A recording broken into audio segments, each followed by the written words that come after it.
Present करते हैं। माँ जैसी सास की कहानी। करुणा जी बाजार से सब्जी खरीद कर घर जा रही थीं। रास्ते में उनकी मुलाकात उनकी जेठानी की बहू शारदा से हो गई। नमस्ते मां जी, आप सब्जी लेकर जा रही हैं? संजना कहीं गई हुई है क्या? नमस्ते बहू, कैसी हो? संजना घर पर ही है। उसने क्लाउड किचन का काम शुरू किया है, इसलिए मैं उसकी हेल्प कर रही हूँ। माफ करना मां जी, लेकिन अभी कुणाल जी की शादी को 6 महीने ही हुए हैं और आपने अपनी बहू को सिर पर चढ़ा लिया है। वो सारा काम आपसे करवाती है। नहीं बहू, ऐसी बात नहीं है। हम दोनों मिल बांट कर काम कर लेते हैं। जब उसके पास ऑर्डर नहीं होते तो वो मुझे काम नहीं करने देती, लेकिन जब ऑर्डर आ जाते हैं तो कुछ काम मुझसे करवा लेती है। अब मैं क्या बोलूं मां जी, जैसी आपकी मर्जी। अच्छा, अब मैं चलती हूँ। घर आकर करुणा जी देखती हैं कि संजना किसी से फोन पर बात कर रही थी।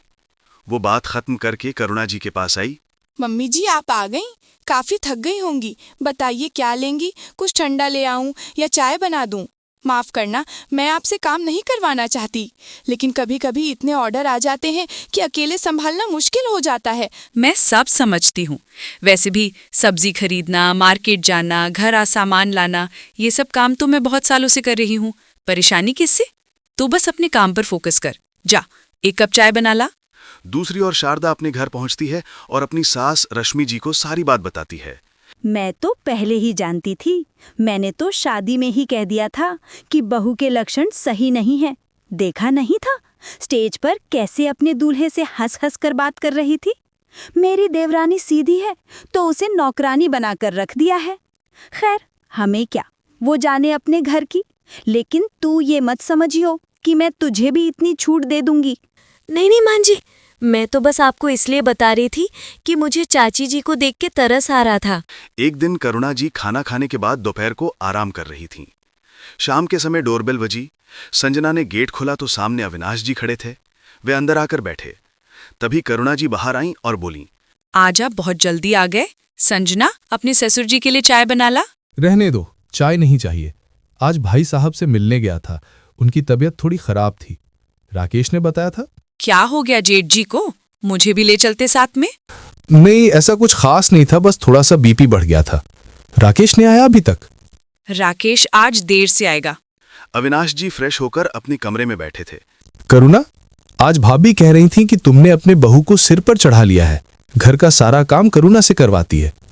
करुणा जी कुछ बोल पाती इससे पहले संजना कमरे में आ गई। उसने सब सुन लिया था।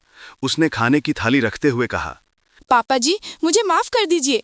आज से मैं मम्मी जी से कुछ नहीं करवाऊंगी, चाहे मुझे अपना काम बंद करना पड़े। चुप रह बहू, मैंने तुझसे कोई शिकायत की है? बोलने दे जिसे जो बोलना है। मैं अपनी बहू का हर काम में साथ दूंगी। तू काम बंद नहीं करेगी, नहीं तो मैं गुस्सा हो जाऊंगी। संजना की आंखों से आंसू बह रहे थे। बेटी, मैं तो बस ये बता रहा था कि भाभी क्या कह रही थी। तुम चिंता मत करो, हमें तुम्हारे काम से कोई परेशानी नहीं है। लेकिन मम्मी जी, आपको बहुत परेशानी होती है। सारा दिन कुछ न कुछ काम लगा रहता है। बहू, मैंने तुझे हमेशा अपनी बेटी माना है। तेरे लिए मैं कुछ भी कर सकती हूँ। हमारा रिश्ता सास बहू का नहीं, माँ बेटी का है। चिंता मत कर, जिसे जो बोलना है बोलने दे। इसी तरह समय बीत रहा था। एक दिन करुणा जी सुबह उठकर ड्राइंग रूम में आई तो देखा संजना किचन में नहीं है। करुणा जी उसके बेडरूम के पास पहुंची और आवाज दी, राकेश, संजना को जगा दे। आज के ऑर्डर के लिए क्या सामान लाना है उसकी लिस्ट बना दे। मम्मी, वो संजना को तेज बुखार है। करुणा जी ने अंदर जाकर देखा संजना को तेज बुखार था।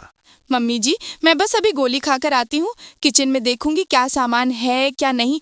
नहीं, तू बस आराम कर, मैं अभी तुझे दवाई देती हूँ।